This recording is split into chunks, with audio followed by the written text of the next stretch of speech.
And for those people on the stream, hello and welcome to the Escape Gaming Masters 2 qualification stage. We're here once again with another match, and this time it's going to be on Ghost Lake. We've got Miguel and Stefan HD. Joining me is going to be Memb for another co-commentary. I'm looking forward to this one. This is probably like the most traditional game we've had in any of these tournaments since December. Well, absolutely, and hello everyone. It's like everything will say the standard, Zach. I mean, we have a Ghost Lake map, well-known map from everyone, and also we have Mongols and Britons, right? So, who is fan from this game probably will know, or will so sorry this civilization and this map many times. We all know that they have in the middle that big ice. To point out before that Britons with the extra ships. It can be a great bonus, really. And let's see how aggressive they might play. I don't know. Well, Miguel, I want to say Miguel, straight over. He's sent his scout over to Stefan's side. He's looking to steal something. He's going to find a boar. He's also grabbed 3 sheep as well. And Miguel, with the boar stealing coming, is this about to happen? Double boar? Please, name both, man.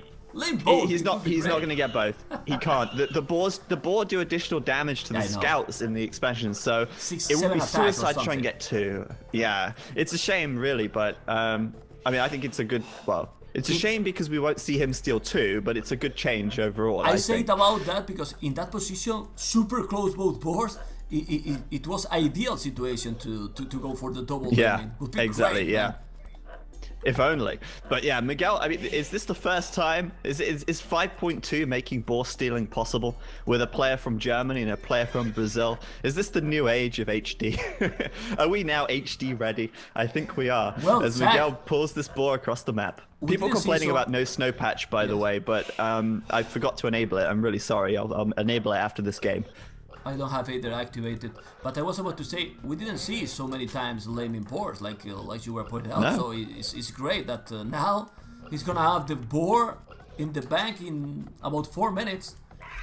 You know if they restarted, because they could have restarted. Maybe they did a restart, or maybe they didn't know that they could restart. I don't know, because if I get lamed a boar, if they lame a boar, I get lamed a boar, I will restart, man. Well, I wasn't told that there was a restart, so I'm guessing there wasn't. Miguel here actually going to drop both boar underneath his TC. If I was Stefan, I probably would have called a re, to be honest. Because, I mean, we should talk briefly about the players themselves.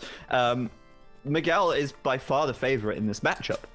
And more so as well because he's playing with the traditional civs. Both of them are playing a traditional civs on traditional maps. If Stefan was to go into this with some kind of an edge, it would have to be because he's playing with new civs and he's more prepared than Miguel.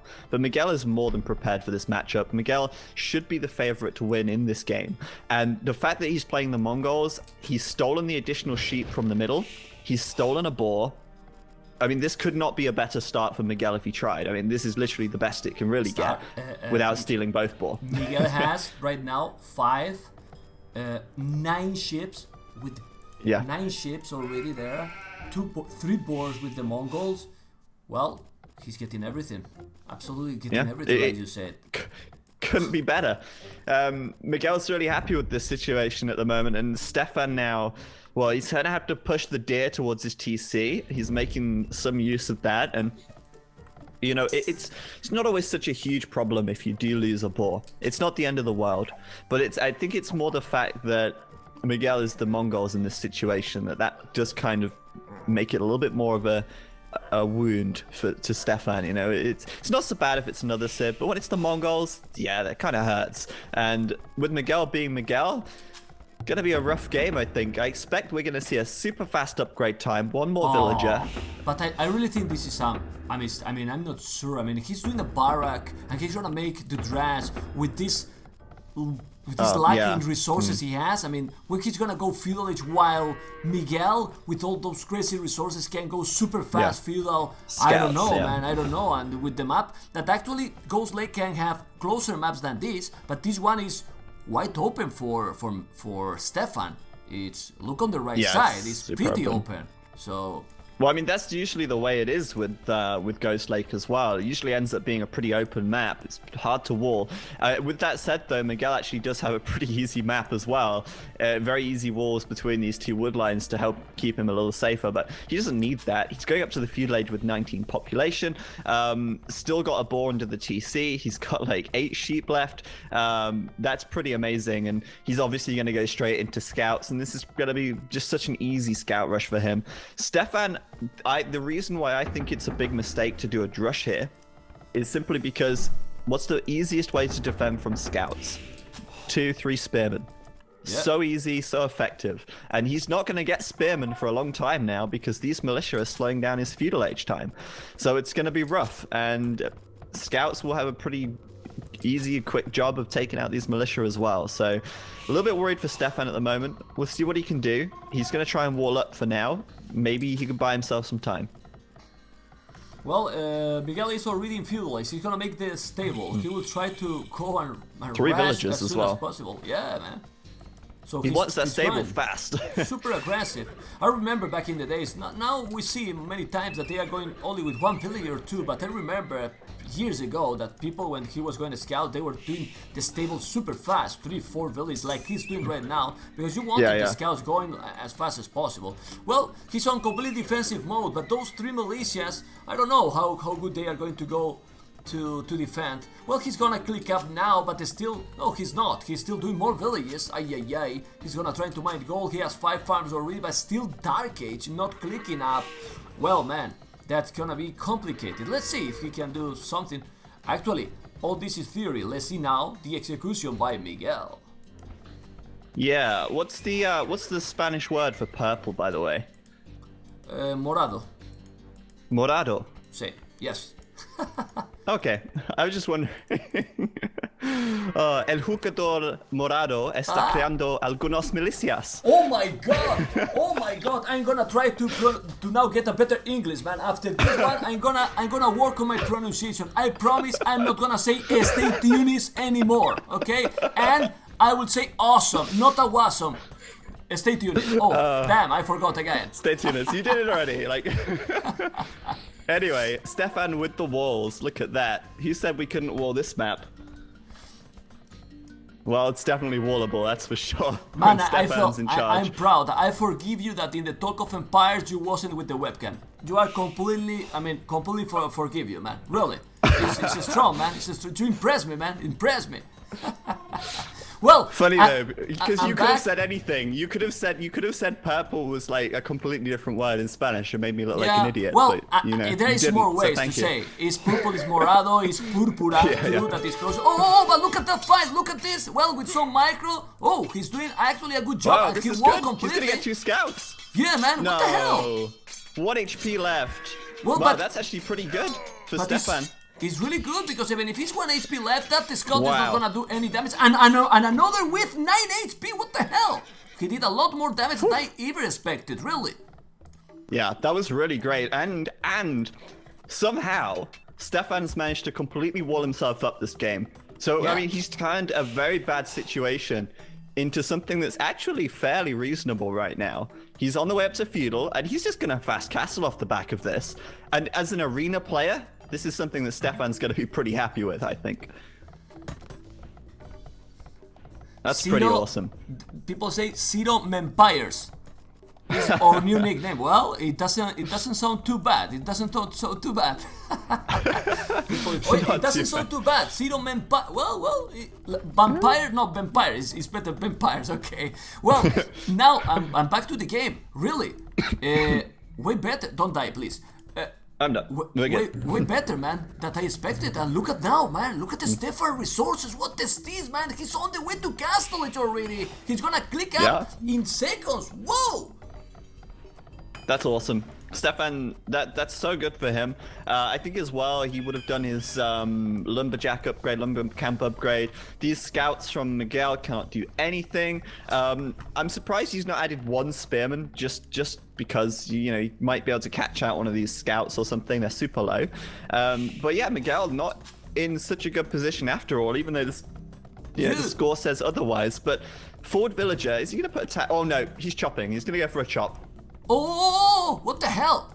It's gonna happen? He's gonna let him that happen to He's get in. inside with, well, his 3 scouts really low HP actually. Not gonna be man. terrible, but that cannot That's not happen, too man. bad. It's Yeah, not but- too bad. but This come is on, why I man. said he should have built the spearman. He should have had the spearman out ready. He knew there were scouts there anyway, but still, okay. The Castle Age upgrade coming in for Stefan now. What can these scouts do? Will they find a villager? It's unlikely. Stefan does have a low villager on the gold though, just here. Could be taken down. He's gonna be careful. He has to fight this. He's lost a villager here. What is doing? What is he doing? What is this, man? How'd you lose a village like? Oh man, Titanic, man, Titanic a bit. Anyway, now he's Don't doing know, the second archery range. I still think that if Stefan was playing now properly, he has the advantage, man. I mean, with the Britons, remember that they will get plus extra 1 range. Yeah. So, and those archers are just crazy. I don't know. Well, remember, the Britons hit a huge power spike once they hit the Castle Age. So this is great. And let's not forget that he can bring this one back as well because he's going to have cheaper TCs. So he can start booming as well quite early. But right now, yeah, 2 ranges. The archer's going to be crossbow very soon. He'll clear up the scouts. But there is a tower from Miguel on the left side that's going to disrupt the wood. Stefan can move his wood gatherers, so that's let's no not problem for him. forget, Zach, let's not forget. Now we don't know because it's a recorded game, but most likely, let's be honest, Brazil and German pin, there probably was some little lag, and Yeah, that maybe a would little be bit. even a better position or better advantage for Stefan for the archers, you know? Because if you go with sure. them to counter them with that little lag, Yeah. look at this, it's like bot Kinaro already. To be honest, though, I don't think that the lag is a problem because Miguel had no problem stealing the ball.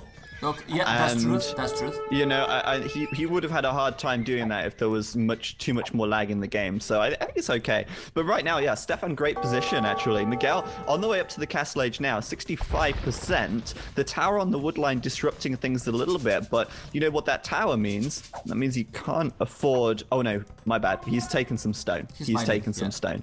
So I thought he was going to be down without enough stone to make a TC. That's not true. He will have enough for a TC, Well, but he is still- going to be slower. And still, he uses another 100 wood to mine the stone, and well, Yeah, he that's moved, and he didn't force Stefan to make another lumber camp. Why? Because he's doing a TC in a perfect position, taking that wood in the south with the stone closed. If he want to also gather more stone, remember cheaper TCs from Britons, so he can afford soon another TC that if I were him, I would make exactly close to that position, to that goal, for example, close to the relic would be ideal, avoiding future raiding. I don't know. Let's see. The game is, in my opinion, closer than I expected when he laid the door. Absolutely, and especially the way that he was so fast to feudal. Stefan managing to get those walls up in time was a real game changer. It saved his ass.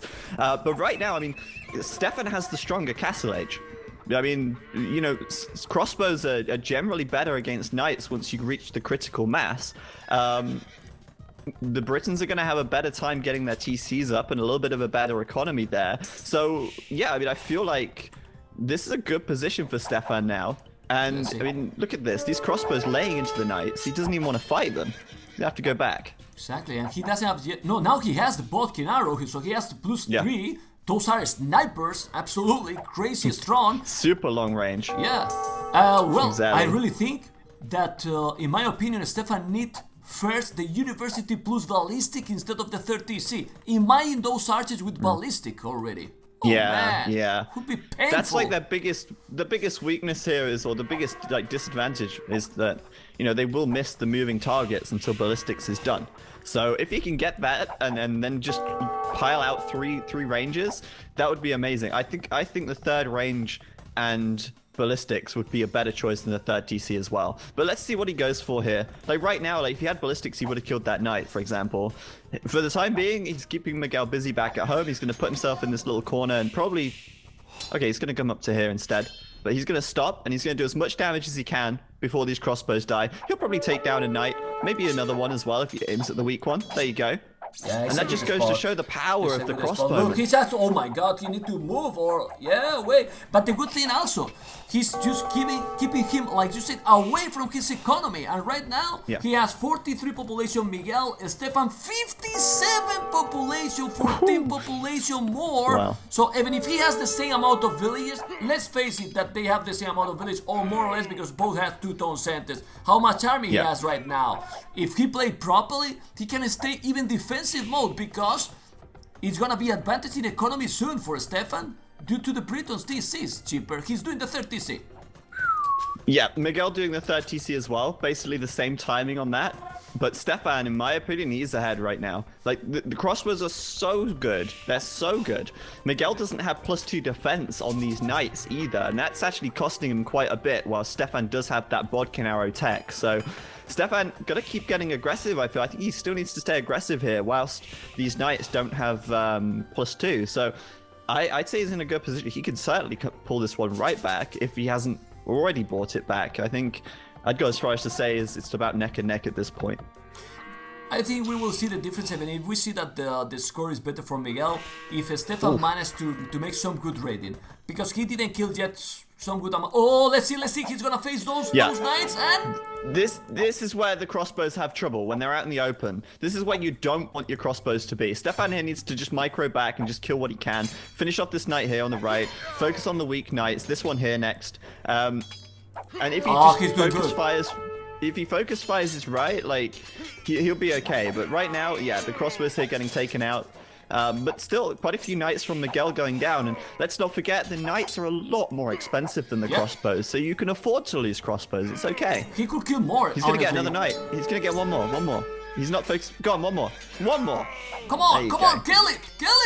It's down. Not too bad. Again, not too bad for Stefan there. But he's still gonna be a little bit careful. Yeah, he's now adding the monastery, which is good. While Miguel is adding the siege workshop, he knows that he needs it. I don't know if a monastery or even a stable just to snipe. Well, he didn't notice yet that he's coming with the siege workshop incoming. Well, let's see. Population Stefan 62, Miguel 61. Now he lost good amount of crossbows. He's closed it now. He's killed the crossbows, but that's the thing. Like, the knights are a little bit more efficient use of the population space. I feel like a little stronger. Yeah, they cost more, and Stefan has more units, but they're not as strong. They're not as costly. So overall, I feel like maybe Miguel's got the slight lead here. Still, it's hard to say without an overlay, and this is why we really want an overlay, to be honest. But maybe eventually we'll get there and have one. But yeah, I mean, the siege workshop from Miguel, you know, Mangonel is okay. But against the Britons, it's certainly not as effective as any other civ, because the Brits, they outrange the Mangonel right now. He's got 8 range versus the Mangonel's 7. In combination with the Knights, though, yeah, I mean, Stefan doesn't have enough army here, I feel. And I think Miguel will be able to do some damage with this push, especially if Stefan doesn't manage to defend, because this TC is quite exposed now. Well, also quite a late wheelbarrow as well. Yeah, gonna be really important how he using those monks. He's adding more monks. He has 2 monks already. So if he's able to convert a couple of knights and he's sniped down that Mangonel, then he's in a good position. Still, he has because it's not +2 knights. Now it's +2 knights from Miguel. Now it's +2. Okay. Nah, but still, it's a lot of damn crossbows. It's a lot of. He really need to be careful with that Mangonel. If he is not taking damage from the Mangonel, but he's coming. He can't. He has to go back. Well, he escaped from the hell one more time. All right. Yeah. Stefan has to play a little defensive now. He can't afford to be out in the open here. It's too risky. Because if he's trying to out micro the Mangonel, then the knights can come in and break up the crossbows and kill them while they're exposed. And literally, as I say, he needs to play more defensive. He comes in behind his wall. The monks, though, I mean, they could be great. The thing with monks is they're a little unreliable sometimes. You can't always reliably get the conversions you want, and your opponent can kind of play around the monks because they are slow.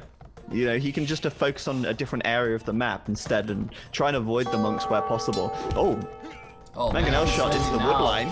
He's ready now. What's going on? Stefan, move, man, get back. Move the village. GB. And the monks, wait, he has the monks super behind. Yeah, it's too far away now. That's what I mean. Stefan's now in a position where he's got to take a good fight. And the thing for Stefan, I feel, is that it requires more micro, it requires more focus than Miguel, but he's adding in some spears as well.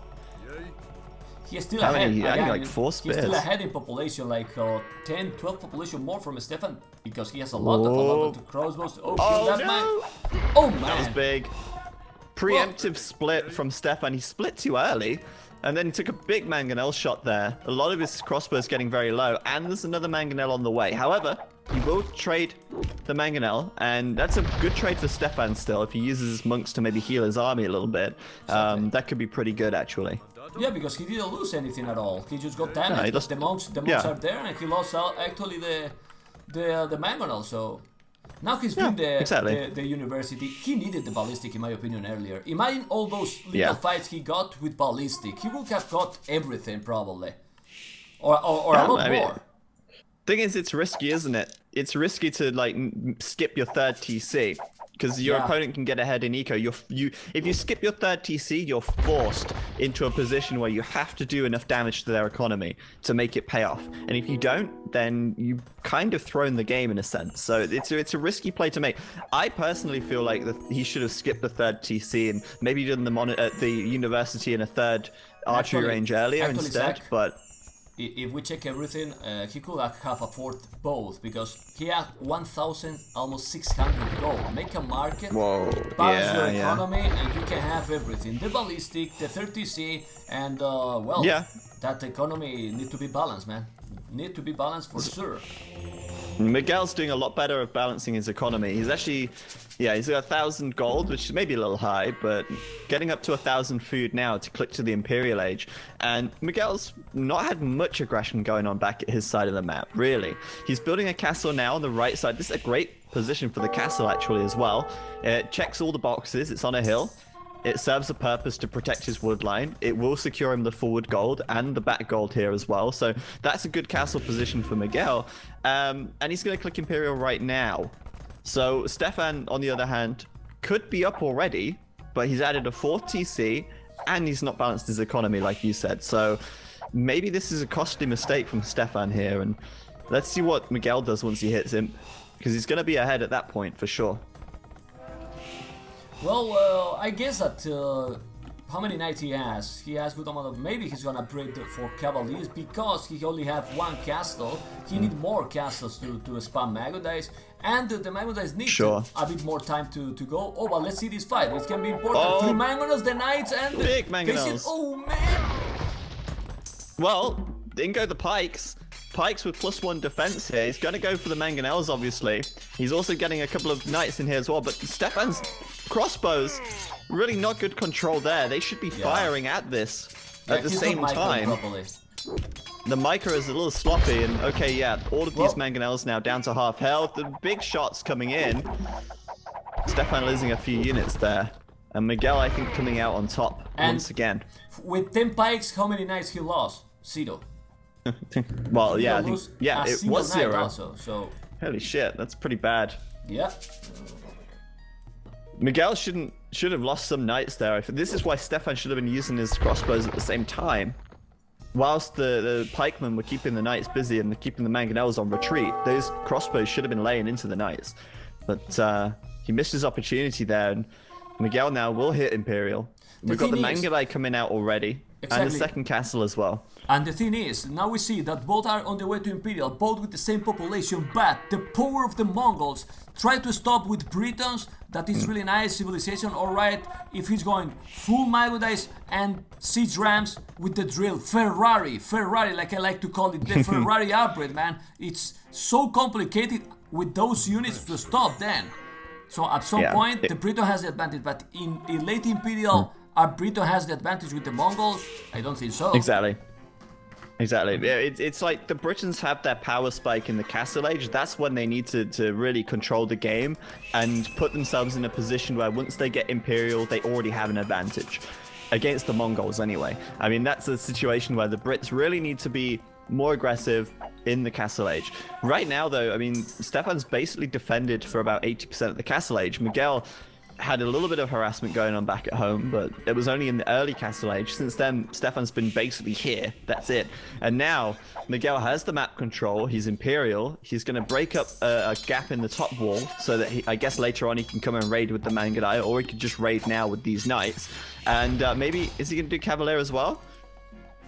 I'm checking. Or has he already done it? No, he's not doing Cavalier. He's not doing. He's going to focus completely on the Mangudai, yes. Yeah, that's fair. He's just going straight into the Mangudai. Just incredibly powerful unit. And these knights just going to distract Stefan.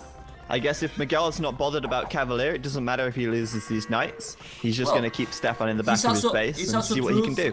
Zach, that he doesn't have like the greatest economy. I mean, he cannot afford right now Cavaliers.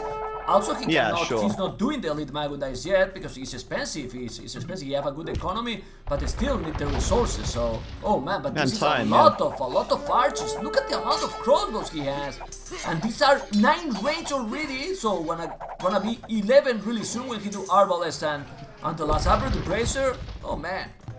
Well, let's see, elite Mangudais on the way, but those Mangudais are monster. Well. Yeah, they're good, but I mean, against Arbalest with 11 range, they die. Yeah. You need, you need a lot of what's the key? A lot of Mangudais. What's the key? Yeah, the key really for Mongols is the rams. Like, without the rams, the Mangudai are not going to be able to fight the crossbows or the Arbalest. Like, he has to get the rams, and right now, I don't see the capped ram upgrade coming in.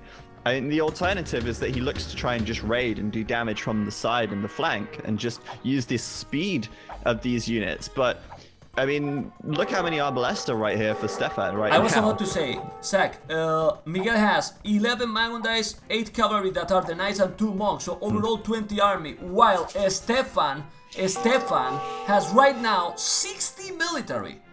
Triple the military than Miguel.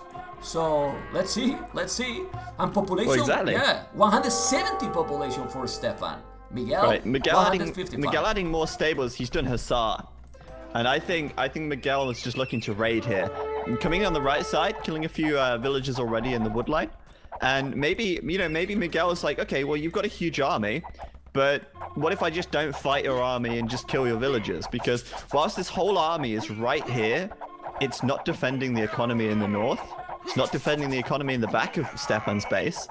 So but look how he killed all the Mangudais. Is just to raid. Look how he killed all the Mangudais. Oh man. Yeah, he will kill them pretty quick. This is what I mean though. I mean, fighting them head on, suicide. But if he can raid and keep Stefan's army away from him, he can probably buy himself enough time to get the siege ram and finish all of his upgrades. It's just a time thing. Capped ram coming in now, more siege workshops coming up. And Stefan, bear in mind, he can't counterattack easily because these castles, they're everywhere. Miguel's got a pretty good defense with these. He's cornered. One more time, we see that the player is playing with the defensive civilization. I will say, he's staying at home. Now he's trying to go raid, but if you go only with the Arbalest, I don't know. Imagine if he's going to come now with a lot of us. Oh man, but that range is crazy. I love how to see the arrows from those snipers. Yeah. If you put the fog of war, 10 range is huge. Just nothing. With the fog of war, you can see that those archers is like outposts with Tom Patrol, man. Yeah. They see everything. You see everything. It's crazy. They see everything. But okay, now we've got the first ram out. And this is where things start to turn around in the fights anyway. I mean, Stefan can't easily fight this now. As soon as there's a ram, as soon as there's a bunch of Hussar in here, it's tough. And he will explore a bit. We can see, look at Miguel's point of view, Zach. He has explored almost 90-95% of the map. If you go for Stefan, he has explored his base and straight to Miguel. But the sides, the flanks, or the corners, he didn't explore anything. To have to expand, he needs also some more stone to make more castles. But let's see, it's still gonna be complicated for Miguel because he's still a lot of army there. It's complicated, but siege rams, they're out. Siege rams are out. They're gonna just take the arrow fire from these arms. We've got capped ram coming in for Stefan, but this is really where the Britons fall off. Like in the Imperial Age, they could make great archers, but they can't upgrade to siege ram. They can't do siege onagers. They can't, like, what's the answer here now for the Britons? They don't really have one. There's no real unit choice they can make that counters the siege rams and Mangadai. To be honest, the thing is also how you play with them. It's not the same civilization, but do you remember the Viper with Britons against MBL with Kelts in that Bada Boom game in Master of Arena? You will say, oh man, but the Kelts are Kelts, right? And they are. But he did, I don't remember how many Cavaliers as well. We don't see these kind of units here. The Cavaliers can be a good choice. +4/+4 without bloodlines against the Rams. With the support of those crazy archers, they can do some a good job there. Well, let's see, because this fight is crucial for the game. Well, Stefan immediately losing all of his Rams. His units are just being scattered now. And Miguel, I mean, lost a few Mangadai there, but that's why the Mangadai are just so good. They tear through the Rams so easily.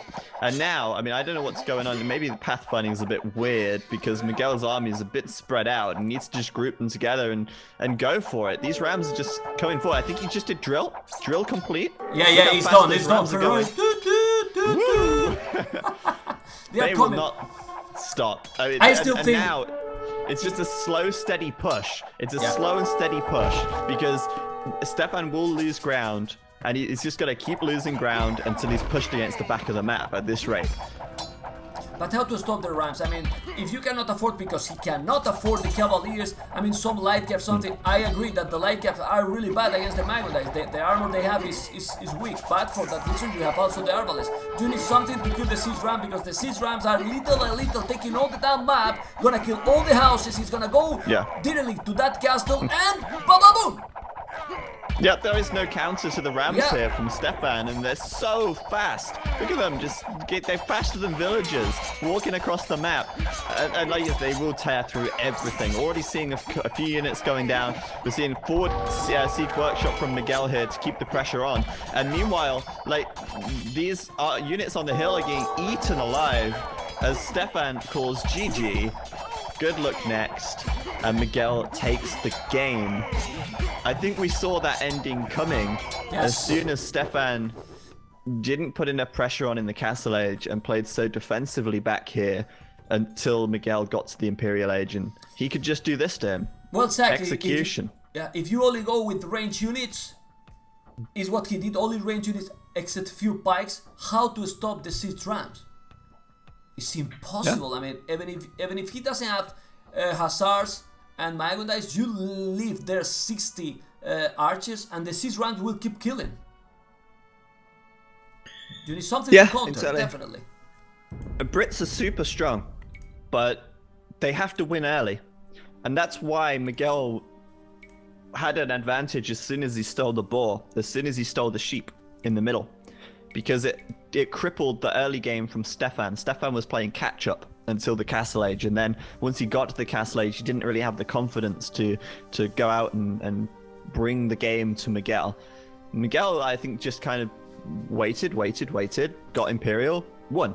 And that's what happens when you let the Imperial Age Mongols push you like that. So it's rough. And if you check the economy, 8,000 more food from Miguel. 8,000 more food from Miguel, more wood, more stone, more everything, but 8,000 more food, it's insane. Yeah, it's huge. 8,000 more food is huge, man, because it wasn't a super long game. So imagine how much farms and how much food was collected, more than 20 Stefan. extra villagers, 3 relics compared to the 1 of Stefan. He had 4 castles compared to 1. Which, for the Britons, castles aren't too important anyway. But overall, like, the economy for Miguel was just huge, and well played. I mean, that was a pretty good game. It's like a classic, that was. It was not seen a game like that for some time. It was a classic, though. That game, if you don't kill early with Britons, you most likely will die, and that was happened. Yeah, don't